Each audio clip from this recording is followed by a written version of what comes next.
apa tamai mau hangat ka te koe o ni mau nu mai mo e loto pato kira mon amana ki fai mau u ki te koe mau ka fe o la mari mau ni ke hao no foi au kai nga lotu e hua ko ni alot ka te koe ko nga ko ki na to lo ku mau ha ma ka sino si me le pare rei pe ka si aosi pe ka lu ala la tangata eke si asi maulot ka te koe ke tapu ki na whapoi tui ki na utoru pe mau lotu ko ngā ko mau whai whekau amanaki kene tutui hapolofora maulot ka te koe ke tifo lau mareo whai whare heti mau toru ki he whanonga anga mau hangati ki ai te tapu ki na whapoi tui ki mau toru e wako ni ha mau ngai mea te mau hoko ki ai langi a pea apiona e wa pe algo si sukarais ko ma fa moi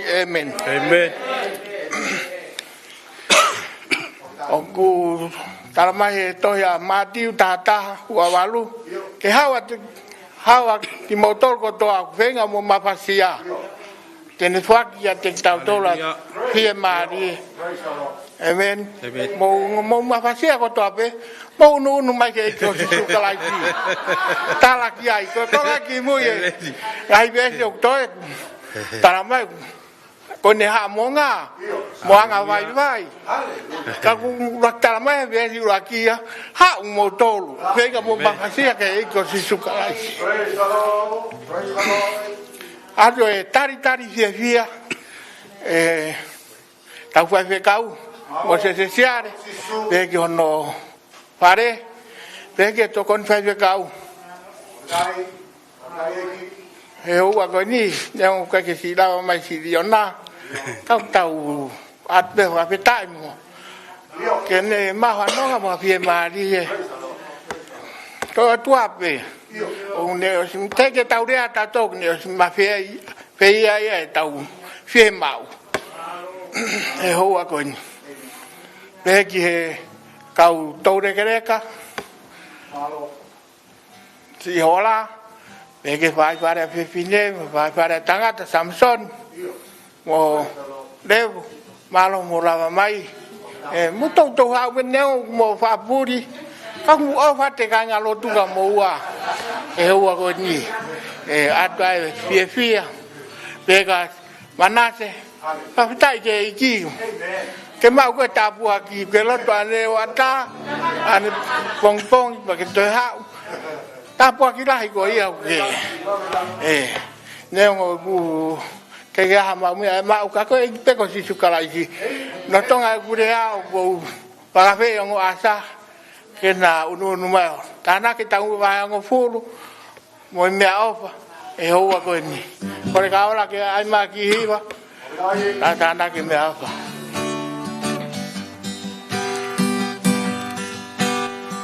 Kai teke lakastia jo tua, ei o vai me o tua, kata vai me au keima, te o pune a pio ki taua, ia ke o toa ki te teia, ia ke tapua ki te uma, o ko ki te toa, koi ko ki o tuta e palaua.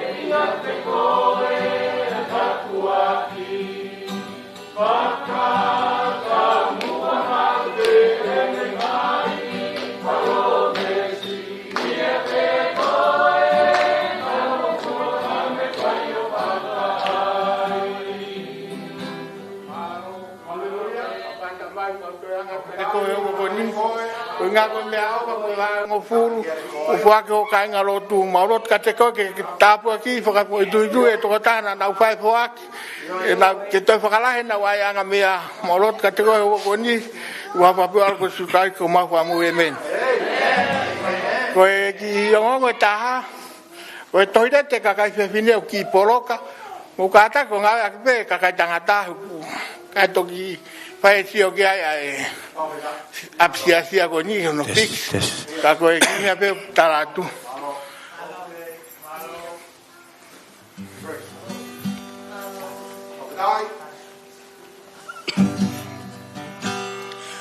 Teu holana i kia ha kumbi hupanga noa ia te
O klere ya Jehova ma'wai pe.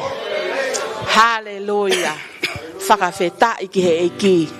Ka inga ko mata tua uia ku hange ku o ku wai kalasia o ku mari.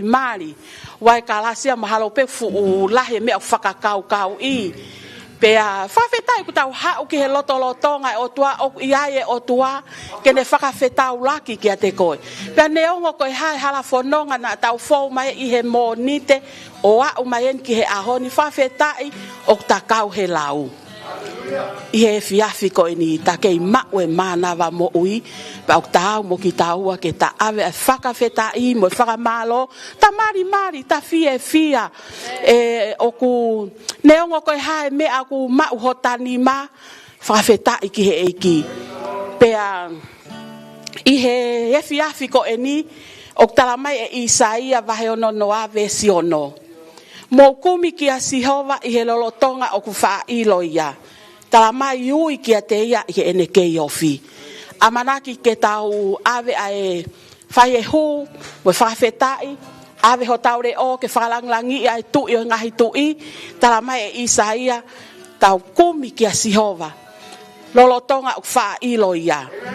Ui ki a te ia i he ene kei ofi. Whawhetai ki he iki, talamai e māti uia, ka pau te mo hiki au ki olunga, mei māmani. Tala mai tene toki hanga toho aki mai e kakai ke te ia. Whakawhetai ki he eiki, ta unu mai mo loto whakaata, loto mo whakatoa ki lalo, e he ao e o tua. Koe o tua une o seanga a fio i ho ta loto, mo tangai fie ma o kotoa pe. Tala mai ka whakataha toko ua ha toko tolu, e ia. Hallelujah. Amanak lele ki he o tua i he e fiafiko e ni. Ko kore ke mo mea hake ki olunga, hange koe hiwa na tau hiwa i te hola nai. I kai hato e feitu ke ta hola ki he ngahi aho ko eni. Koe eiki pe ko sisu kalaisi. Whakawheta i ki he eiki. Whakaata holo toho. Whangalo ke ngahi mea ko toa pēnā ke fōu mai ai. Ta sio pe ki a sisu. Ko ia pe koe kamata anga mo i ngata anga i mea ko toa pe i he māmani ko eni. Hallelujah.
ko ko mau tamai tai ngata fiona. E mo ia ku ko whakawheta ia lau mau tu e tamai. E whai tāpe kina mai o tua ko si. Ka o mau whai te kau mo whora amanaki ke le mana. Tu ke hongo ia o tua ko e tā pasa ke kolonga o mau whai. I tāniti. E ke lelei mo langlangi o mau ke fia ke mau whakafoki ke whakateunga ki pēr a fiona ia kalai sisuka ko mau whakamo ui. Amen. Whawhetai ke e ki whaka paspasi tatare ake tau whaiwhekau mo e wholofola e whiawhiko e ni.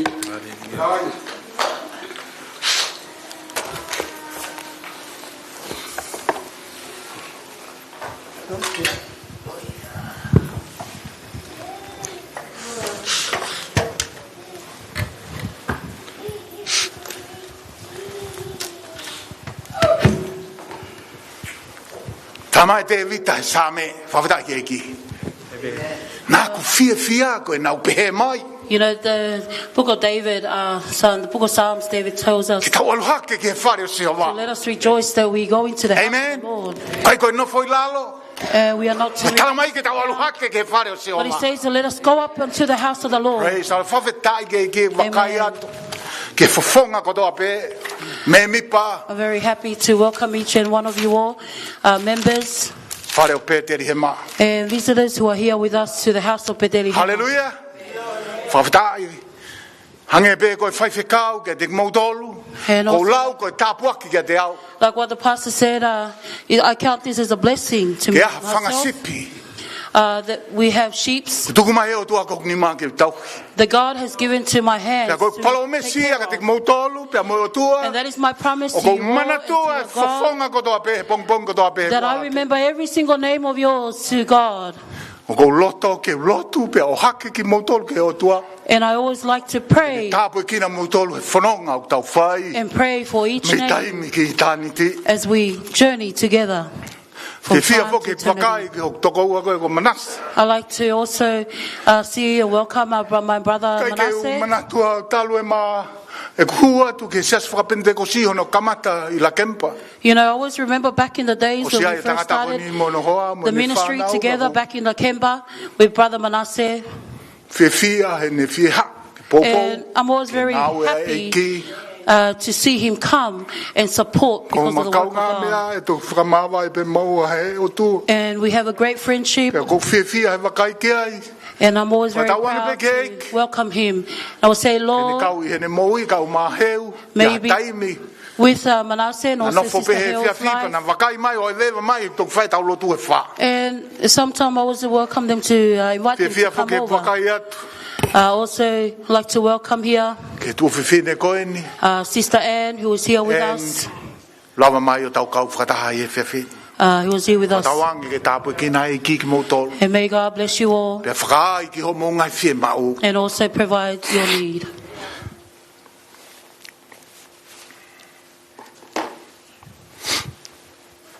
Tau wakai whakataha mo au. Please, Tohi a ngā ue wahe ua. in the book of Acts, look with me to the book of Acts, chapter 2. Ko loto pe ke ulaua tu e me vesi laki ke vesi o na tātolu. And I want to read to you from verse 1 to 13. Pea ko ia whai mea e tau wahe wahe a. Acts chapter 2, verse 1 to 13 is where our scripture Ngā ue wahe ua, vesi laki ke tātolu ai au pehe o na whakarea. This is what it says. Pea ko hoko sia e aho e pentekosi. Ko nau katoa o loto taha I he potu pe taha. Pea whakafok whana iai ai ulu mai mehelangi o hangeha tuoni matangi malohi au pito. Pea whakapito aki ai whare kotoa pe nā nau nofo ai. Pea nai haa mai ka te kinau tolu ai ngahi e lelo manga o hange koe afi. Pea nofo I e te kinau tolu tak taha. Pea nai whakapito aki a kinau tolu kotoa pe ai lau mari e maoni o ni. Pea nā nau kamata lea aki ai lea ke he o whakatatau ki hono whakarea I a kinau tolu e lau mari e. Pena au no foi Jerusalema ka kai siu falot me pureanga kotoa I he lalolangi pe ma fola ai ongongoni na whakatoa e kakai pena puputula ko hi na whanonga e tangata takitaha ki he nau lea I he nerea ana Pena e ofo mo whakatumtu mo ki nau tolu kotoa pe, o nau whepehe aki. Wakai kai ko kau kāleri kotoa pe aki nau tolu nau kurea. Pea whewhe nai o tau takta whanongo ki he tau rea. Nā tau whanau i ai. Koe kakai pētia, moi mitia, moi e lama, moi kaunofo i Mesopotamia, mo Siutea, Kapatosia, Ponito, Moesia, mo Filisia, mo Pamfilia, mo Ispite, pe mo ngai potu o Lipia o Ofiki Sailine. Mo ngai muri mei loma, koe ngai siu, mo kakai ului. Koe kakai Keriti, mo Alepea, o tau whanongo nau rea, i he tau rea ki he ngahi ngau e whakaofo ai o tua. Pea nana uofo kotoa pe, o tae mau ho nau loto, mo nau whepehe aki. Koe hā hono uhinga oi me anu. Kai manuki anihi o pehe, o whonu i he waine whoou e kau tangatanu. Whawhita ki e ki e tamai, kumau whawhita ki e koe. Hallelujah. Koe wholofola, ai a Fiona. Koe kulotu, he koe iloi, koe wholofola, kalamai u tāpuaki bea ia te i. Ka koe uhi ko ho tamai o eiki, koe kulotu ia eiki, ke pani ho tamai o ki, pa ke mea ngau ea ki ai. A hoku le o, pia moe wholofola o teu. Ke rea tuai a Fiona, ke loto, toko taha kotoa peo, lava mai ki saione a honi, pa ke mau whewahwahe aki ai, i he huawha peo Sisu Klais ko alo, ka koho mau whakamoui. Amen. Ko whio mai pea ki kaweinga koe ni ke whakamamau ki ai a wahe o e ahoni. I'd like to bring this topic for us all. Koe mālohi o Pentekosi. Is the power of Pentecost. Pe koe lau mālohi o lau maari maonioni. Or the power of the Holy Spirit. Ko tui pe koe ke puria pe unga ka te mautolo a le soni nā kulau atu. And I believe that you are familiar with the story or the message. Koe ni a le soni, This ai is the palo lesson. hoko, ai palo mesi ai o tua, A God's tene promise. hukua hono lau maari e. That he will pour his Nane Holy Spirit. whekau ai e kaua ko ngā. And that he commanded Ke nau alu his ke loki o disciples lunga pe nau tatari. to go up to the other upper Ki he room and hoko wait. mai ai palo mesi, pe koe mea ofa ai o And I tua. wait for the promise or the from God. Ai a koe ne tuhu ia tau ilo me malanga pita ia sio eri. And that is where he pointed, where Peter Ke aho preached tene hukua ai e lau maari e. the day that the Holy Spirit will be poured. Pe kono whare tai hoko mai ai e lau maari e maoni. Or another translation is that when the Holy He Spirit mo comes. manatu ko taimi e whokawa motua. Because you know Nai in the toki Old hoko mai pe lau Testament, maari e ia i anu whanofo atu. the Holy Spirit only then becomes when a Pe king hoko mai ki a palo anointed fita. or Ko a ui ko prophet has whekau. been anointed because of a message. Whakafoi tui pe hoko mai e lau mai. Individually, when the Holy Spirit Kai he comes. aho ko ni. But today, Ko palo mese ni a mai toko taha this ko is a toa. promise for every single one of us. Hallelujah. Praise God. Ko palo mese ni a mai ki tau tolu ko This is a toa. promise to you and I. Whawhetai ki he ki. Amen. Kia te mo tolu ko te ke mo ilo ke anga no whau e tau whakafo.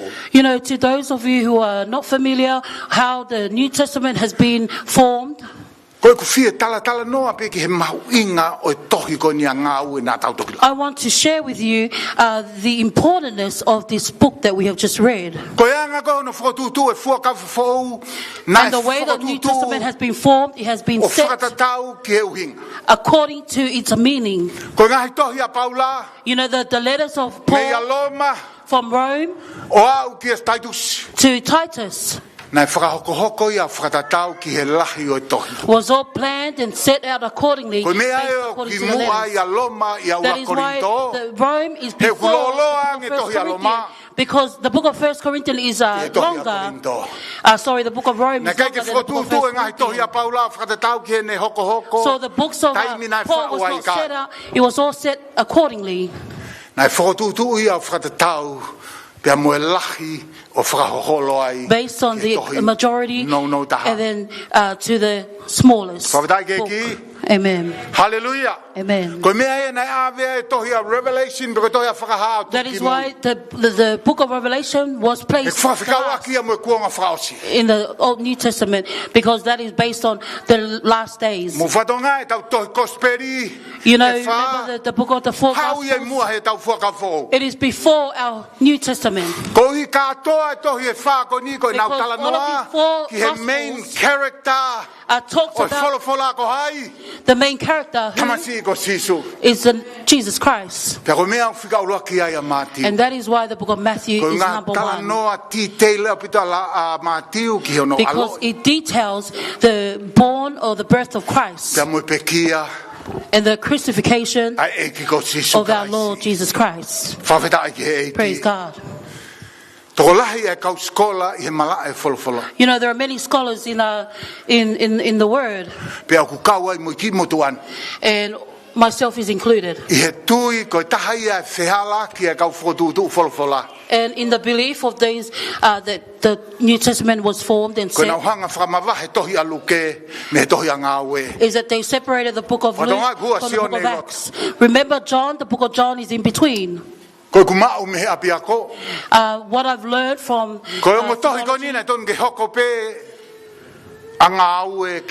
that these two books should be after Luke, Acts and Luke. Remember, the author is only one, and the author is only one, and only one person that dedicated themselves to it. You know, the book of Luke and Acts was a man named. You know, the belief that the school that I studied at,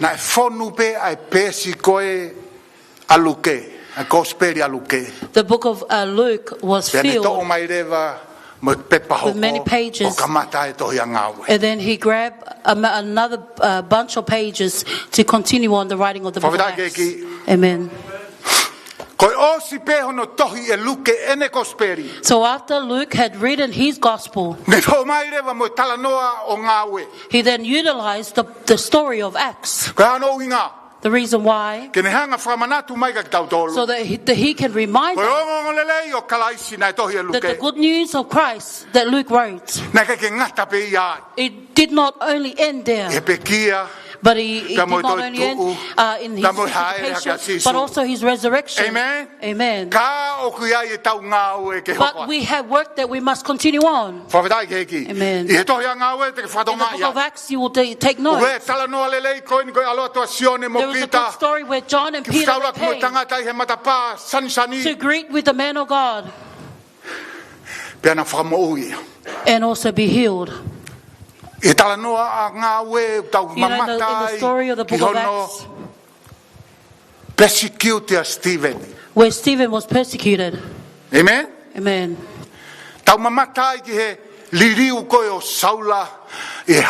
we also see here where Saul was changed, a new man, the road to Damascus.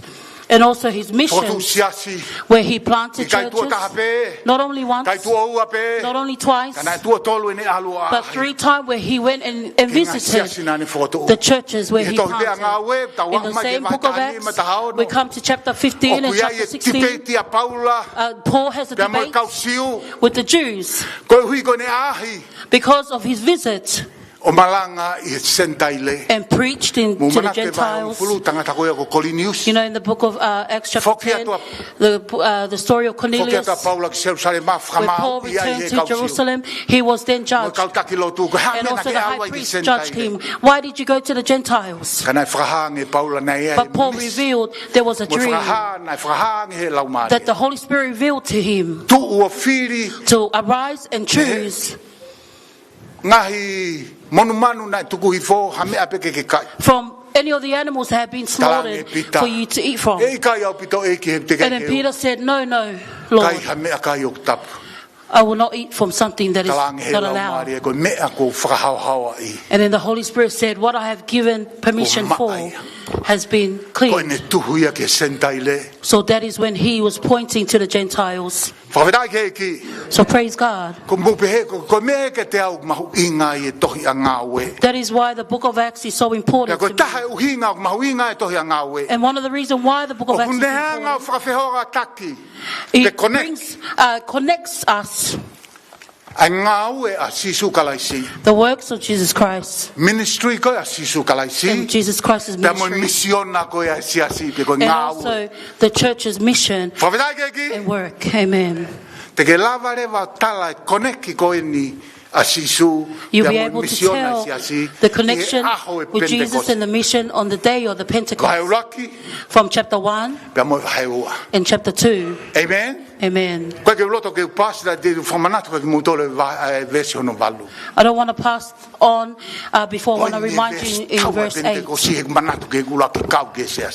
And this is one of the very first verses that made me to become part of the church. And that you become witnesses and testifiers in Jerusalem and Judea and Samaria and all parts of the world. So I want to challenge us, church, that you become witnesses. Amen. Amen. Start from your home in Jerusalem. Amen. Start in Samaria. Start your neighbors, your friends. Begin to share about the goodness of God and the Lord Jesus Christ. Amen. And that happened in the day of Pentecost. And that connected with Christ's work and our church's mission that we ought to do. Amen. Therefore, Pentecostals and the day of Pentecost. You know, there are so many people when they hear the word the day of Pentecost, they don't want to listen to it. It's like they're probably afraid when they hear the word Pentecost. You know,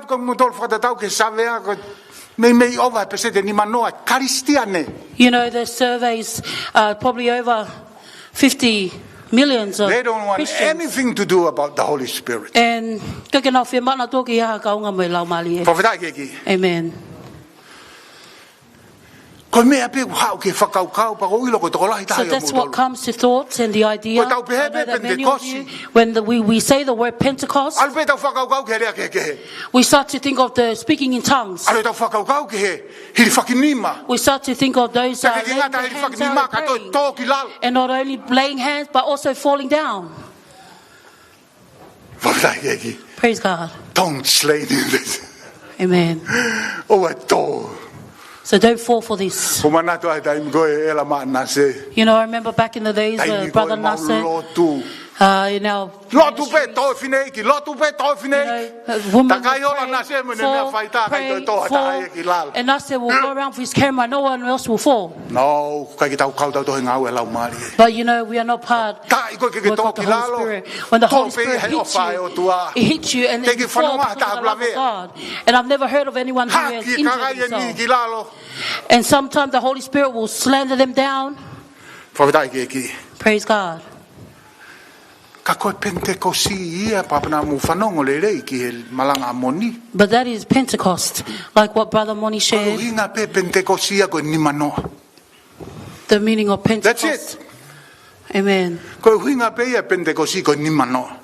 The meaning of Pentecost is 50. 50. Nimanoa, sorry, 50. Therefore, it is 50 days from when Christ resurrected. You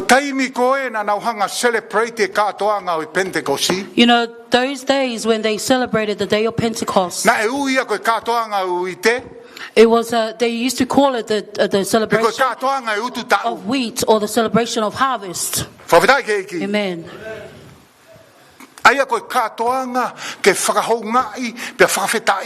was a celebration to appreciate and to give glory because of the people and their plantations. And so therefore every single man in Israel needed to partake in this celebration of Pentecost. So let us move on to Luke.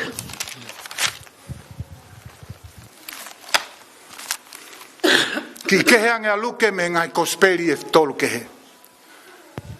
So Luke is a bit different than the other few Gospels. Ko ngā mahino ki aluke ne kai ki ngata pehe hokomai a sisu. Not only when Jesus was born, Nofo mo ki tau tolu. remained with us, Pekia, Christ was died, pe toi tu me mate. and then raised up again from dead. Kanai toi hoko to aluke. And then Luke continued on. Kai ki ngata pehe e ngai kospeli ko ka Not only luke. that, but then Luke, Kai ki ngata pehe ne ha ele mai. and not only when he, Kai ki ngata pehe ne nofo mo ki tau tolu. not only he remained Kanane with us, pekia, but he peane toi crucified, tu, and he pe kai ki resurrected, ngata ai.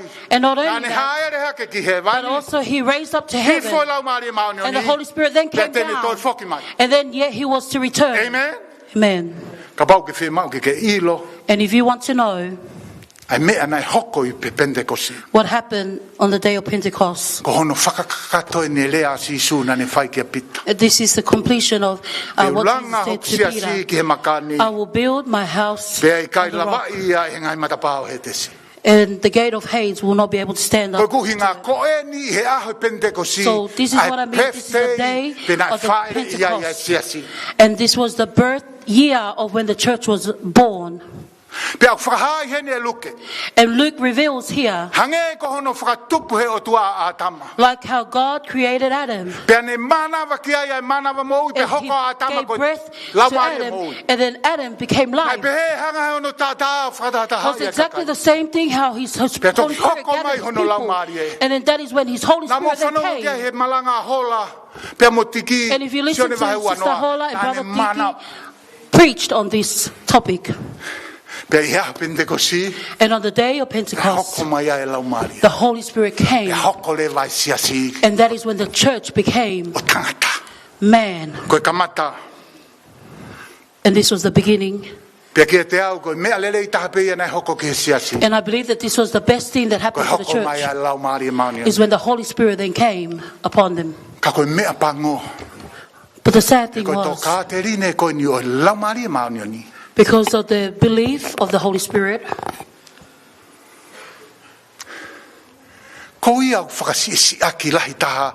Pe hoko ia koe whamawahe wahe anga.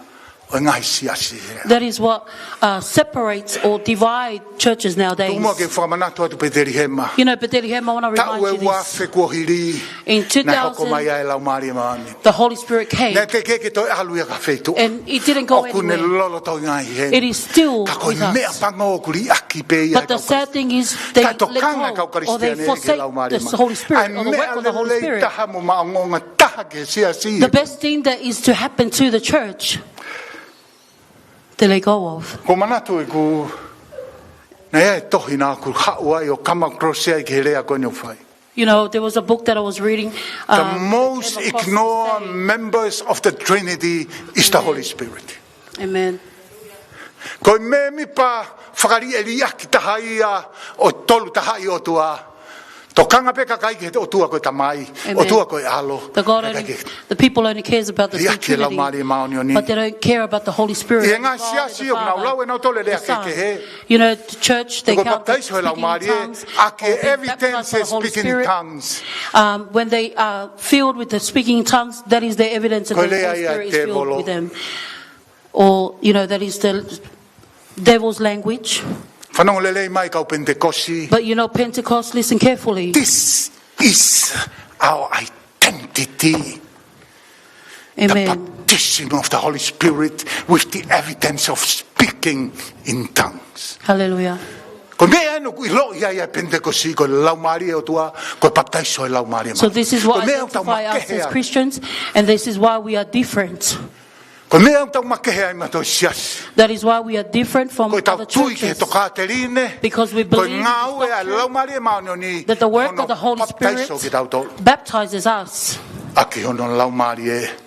with His Holy Spirit. Pea o whakailonga ia kia pe whakamoni ia kia e tau lea. And ia that's lea what ke he. testifies Pai koe sapati when we ka speak in hau, koe tongues. sapate koe hoko mai he sapati ka hau, te toki talanoa, Not next week, but the following Sunday after, I will share with you based on speaking in tongues. Whawhetai ke ki, Amen. So how can we tell the power of the Holy Spirit? Or how can we tell that is the power of the Holy Spirit? Amen.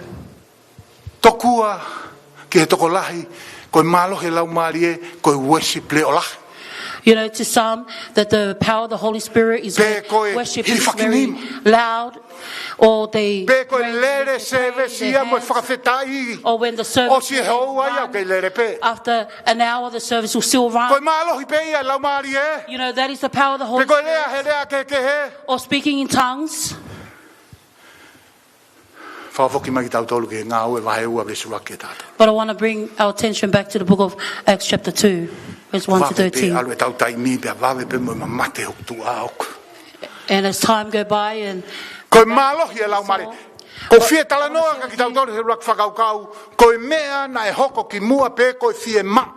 want to share with you the power is what they needed beforehand, before the power of the Holy Spirit came upon them. Amen. A necessity for coming of the Pentecost power or the power of the Holy Spirit. You know, the word tells us that when the day of Pentecost came, they were all in one heart in one place. Amen. In the book of translation, they were together the King in of one James, place and in one accord.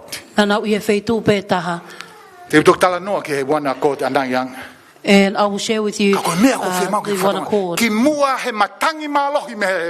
So before the great sound of the wind came from heaven, and before the great fire, and before the speaking of tongues, they were one heart, and they were in one place.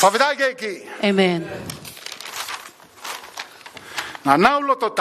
They were in one heart and in one place. Praise the Lord. Why were they in the one place? So they gathered together in the one place. Remember when Jesus resurrected, after 40 days of spending time and going around with them, he said this command to go up to the upper room and wait for the promise of God. So they awaited there for 10 days. Amen. So the word says that while they were waiting, this is what they did. Petelihema. They prayed and prayed. They prayed and prayed. They didn't know that after 10 days the Holy Spirit would come upon them. But they prayed and they prayed. And after 10 days the Holy Spirit came. So I want to challenge you, church, in this department of prayer. You know, it's not suddenly that the Holy Spirit will visit you. What I know from His Word is that the Holy Spirit came to where there's pray and also pray. It's not only that you pray for yourself, but you pray for your family, and you pray for your church, and also you pray for everyone else. You know, the book of Luke tells us that when the Pentecost Day happened, there were a total of 120 of them in the upper room. You know, in the Jewish this is not culture, just a number. Amen. This is a very important number in the culture of the Jews. Because it takes 120 to start a synagogue. Because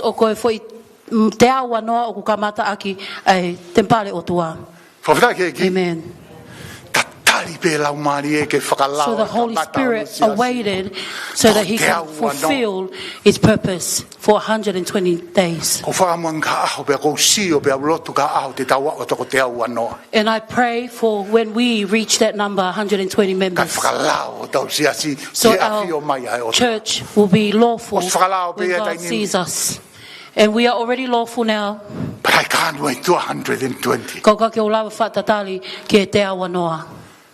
Ka ti peni e ia koe. But it all depends on you. Hao ngoi ai mamalu e taimi ke How you feel with the time, the last days we are living in, or if you have love for your family, love for your friends,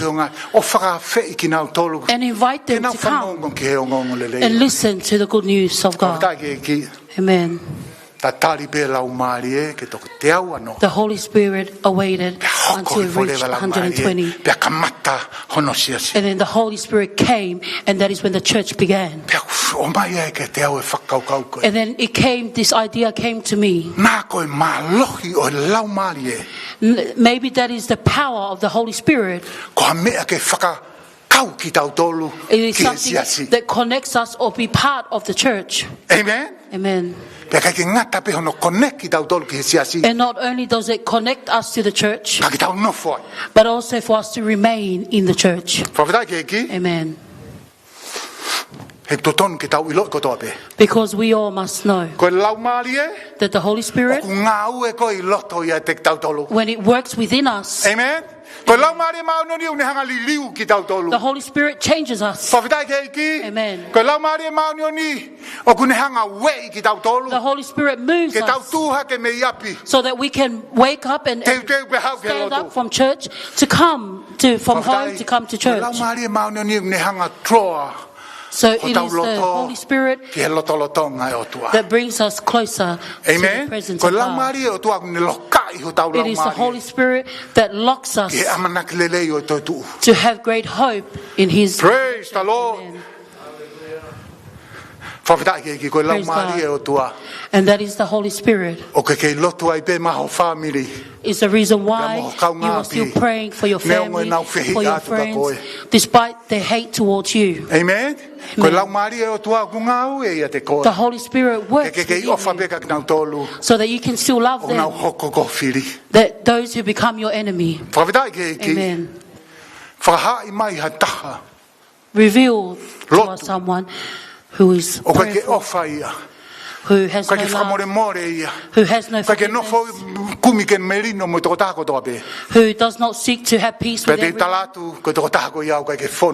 Then I want to tell you that that person is not filled with the power of God. Because that is the first thing that is before God reveals His power, is that we all come together to one place and all in one and with one heart. Amen.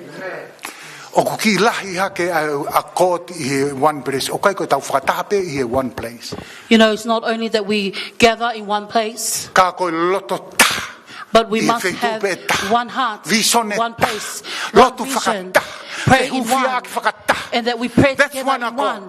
That is what one accord means. It does not only mean that we must be in one place, but we must have one heart.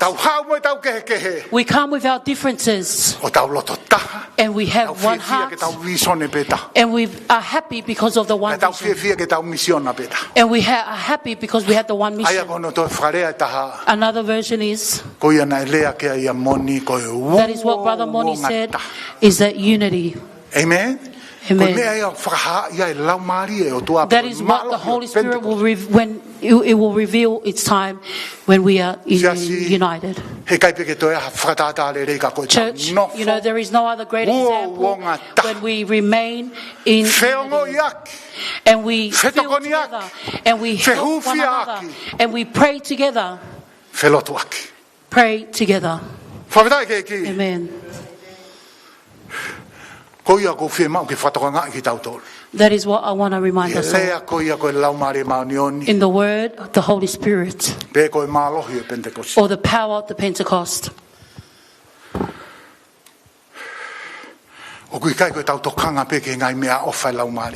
It is not just the gifts of the Holy Spirit that we care of.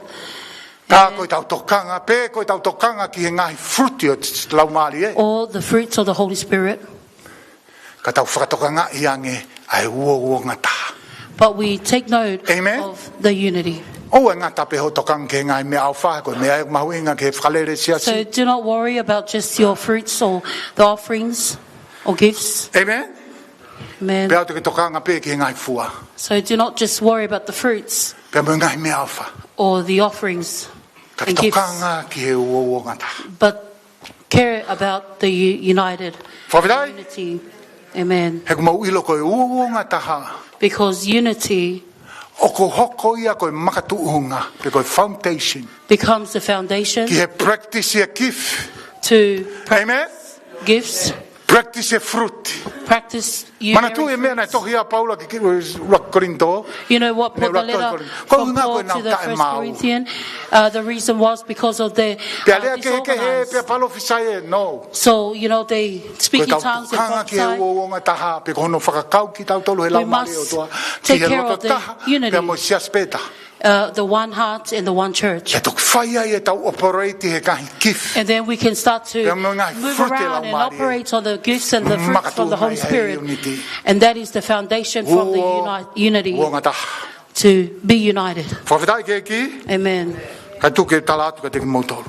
So let me tell you all, Nā koe mea ia o wheinga e te volo ke veu ke siasi o tua. maybe that is why the devil tries to destroy the church of God I henga hea honi. nowadays, Koe hui ke o te tau o ngā taha. so that we Koe hui ke do tau ngā o not ke be o te tau united, ngā o ea ke e fua lau maari e. so that we do not use the gifts of Pe the koe Holy ngahi Spirit mea o whai lau maari e. or the gifts from the Holy Spirit. Whawhitai ke ki, Amen. he tala mai he wholofola koe api. You know, because the Koe word tells whare us that koe o home, tae mau. a house that is not O settled, kai ke tuu ia. does not last. Whawhitai ke ki, Amen. te mo whatonga i e tohi a Paula. So if you realize Ene in the tokanga ke letters of whamawahei Paul a ki nau tolo whakatupu. how he tries to Tae mau i e siasi. separate those who try to Whawhitai ruin ke ki, the church. whamawahei a ki nau tolo ku launga. He separates those who Koe ke nau fie complain, kau. those who He do not want ngau to e be whakataha part ke whawhanga kai ngā of working lotu. together to feed the members of the church. Whamawahei a ki nau tolo tae whakamore more. And he separates those Whamawahei a ki nau tolo uofa ki mamani. He koe He ha. separates those that do not love the world, He ko ki nau tolo Why? no hanga poloka e ua because ngā it is taha. them that Mo blocks hoko the mai e unity lau maari e o tua o ngau e. and the Holy Spirit to come mohono upon them. siasi. and upon Petelihema. the church. Petelihema. O kuia e fie mau ia ki mu. There is a need beforehand, Ki e hoko mai e mahalohi e o tua. before the power of the Holy Spirit comes. Fie mau We need tau i he wheitu pe taha. to be in one place Pe tau loto taha. and have one heart Koe hui kai hoko mai lau maari e o tua. so that the Holy Spirit can come O upon pau pia us mo ki tau tolu. and be part of us. E ta mai ko whakawhitai Amen. ki e re koe i he fia fin. Koe mau whanongo ki a wholwhala koe ku lotu. E ki whakatawange o kuongo ki he loto i toko taha kotoa pe me mipa Petelihema. Ke mau whakatoka ngā i ai matu aki mahuinga ho lau maari e mao ni o ni ke te ki mau tolo. Pea mau tari io o ku mau fie mau ko e lau maari e. Whahinuhino ki mau tolo i sion baptaiso. O ku hau ia o whai ai baptaiso ki e whatomala. Ka ko ia e hau e mui ai o ko ne tuhu ki a sisu. Ko ia e te ne baptaiso ki mau tolo a ke lau maari e. Pea mo e afi. Whakauha. Ai lau maari e a fiona. Tapu ki ne mua ki mau tolu me. Tako ni whai whekau au ke sisi ta. Whare lotu o Petelihema. Pea kaha mau mawai he a honi. O ku mau mawai loto taha. Uonga taha. I he wheitu be taha. Pea ilo i ai koe. O ku ke kau mo ki mau tolu. Pea ilo i ai koe. Ko taki mua. Ko whakahino hino. Ko koe ke whakamanatu mai ai wholofola a fiona ka tiki mau tolu. Tapu kina me mi pakotoa pe oe. Whaianga lotu o Petelihema i a honi. Peka mawoto hau he ui ke ka hau ke mau whanongo ki ole o wha. O ku ke kau pe mo ki mau. Tapu kina ki mau tolo e a honi ka ha mau mawai. O ku mau mawai pe funga o e uonga taha. Mo e lau maari e pe taha. Pea mau hiva ki pe ai lau maari e pe taha. Whakawhetai ki a te koe. I e huafa pe o sisu kalais ko alo ka ko mau whakamo ui. Amen. And amen. Kai ngā lotu, mō whoki atu i he melino ai o tua, ki o mō ngahi api. O kou ofa atu ki he toko taha kotoa pe, a ke ai ofa whaka o tua.